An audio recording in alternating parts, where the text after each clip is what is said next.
Aloha! Welcome to another edition of Mauna Kea at Home.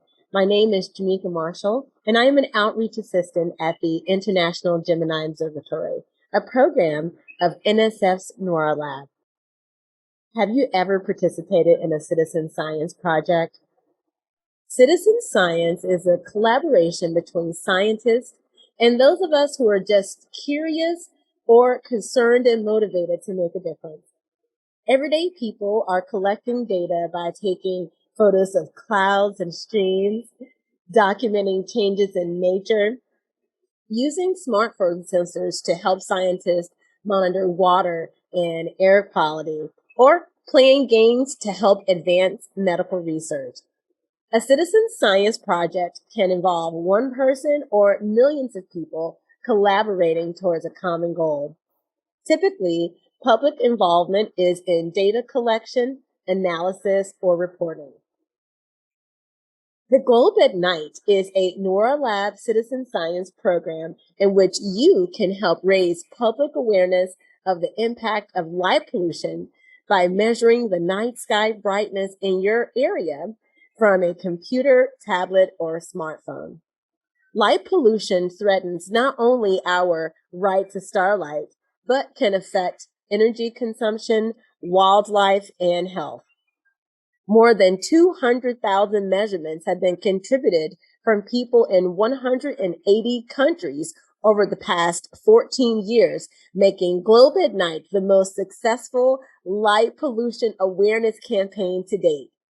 Over 22,000 observations have been submitted this year. Participation is easy and only takes a few minutes.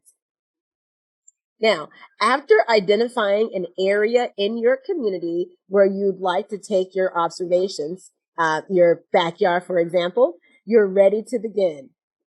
During the campaign dates, you would go outside more than an hour after sunset between 8 and 10 p.m. local time when the moon is not up. Now, the campaign for this month actually ended on October 6, 2021, but I'll still refer to it as we review here how to participate and submit observations.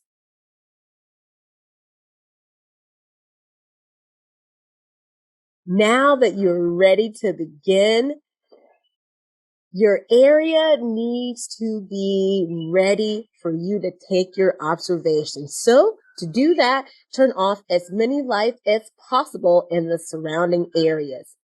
Let your eyes become used to the dark for about 15 or 20 minutes before making your first observation. This will allow you to see more stars. Now, as I said, this month's campaign that was end of September to beginning of October 2021, that campaign ended on October 6th, but I'll refer to it here as we go through this process of how we actually make submit our observations. So you would find out the constellation of the month. And for this past campaign for the Northern Hemisphere, it was Pegasus. Now, if you know where Pegasus is in the night sky, awesome. Then we would just go to the next step. But if you're not familiar with Pegasus or the constellations in the night sky, then we suggest you use astronomy software or one of the many sky map apps or astronomy apps for smartphones. In an upcoming video, I will review how to use free astronomy software on your computer or smartphone to identify constellations in the night sky. Once you've identified the constellation, again here, for example, Pegasus, then you are ready to submit your observations. So you would look up towards Pegasus, up towards the constellation of the month, and just take note of how clear it is or how patchy it is. How many stars can you see? Can you see the full constellation? Is there any lights that are getting in the way? So just take that in as you are looking at Pegasus up towards the constellation of the month. And once you've done that, you're now ready to submit your observations by going to the Globe at Night report page. Now, the Globe at Night report page is very straightforward and simple to use. And I like to make sure that when I start, I've already have my date and time put in. Now, this happens automatically, but sometimes I find myself submitting observations from a previous night, and so I would have to change it. So I like to make sure that I have the correct observation date and time here if I'm not just putting an observation for the current time. So that is adjustable, these fields for observation date and time. And definitely note that the observation time needs to be in the 24-hour format.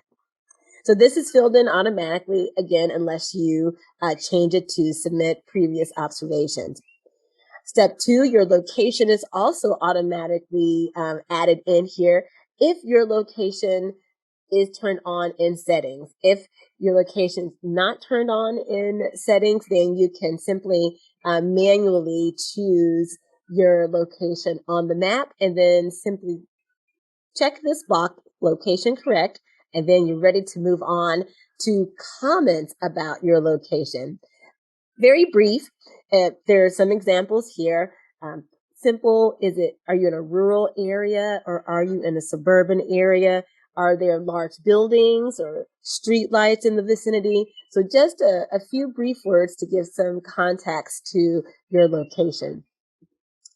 Step 3 is to think about how dark was the sky that night. So you're hopefully have just come in, or maybe you're still outside with your device looking up at the night sky. And if you are using your device outside, I'd just like to remind you to make sure you're in night mode so that you can preserve your night sky. Your eyes are adjusted to the night sky. So you want to keep that adjustment for your eyes so that you can clearly see as much as possible. So night mode for all devices if it's outside with you as you're making your observations.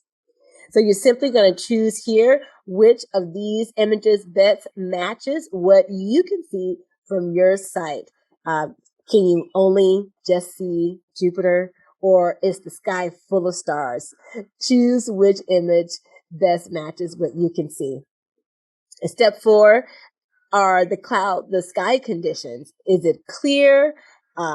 Is more than half of the sky covered with clouds, or is more than half the sky cloud covered? So you want to choose which image best matches what you can see at your area, and then give a few brief words to describe the sky conditions. Is it hazy? Are there clouds?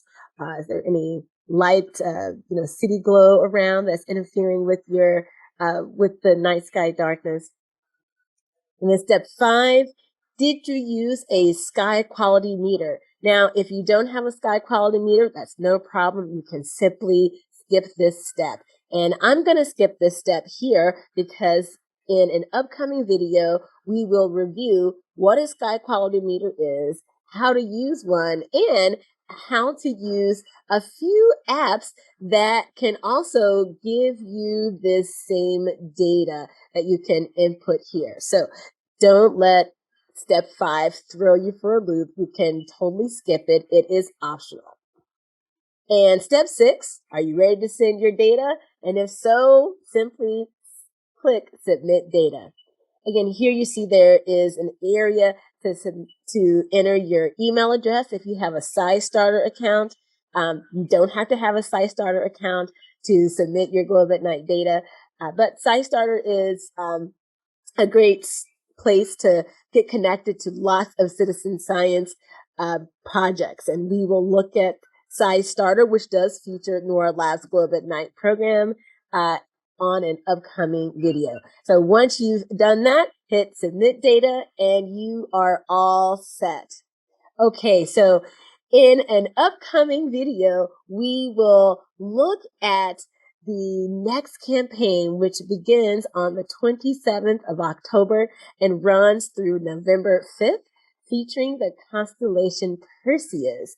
Now, in that video, we will look at a few night sky map apps that we can use to identify constellations, as well as a free computer software program, Stellarium, that you can use to do the same thing. And we'll go through submitting an actual observation report.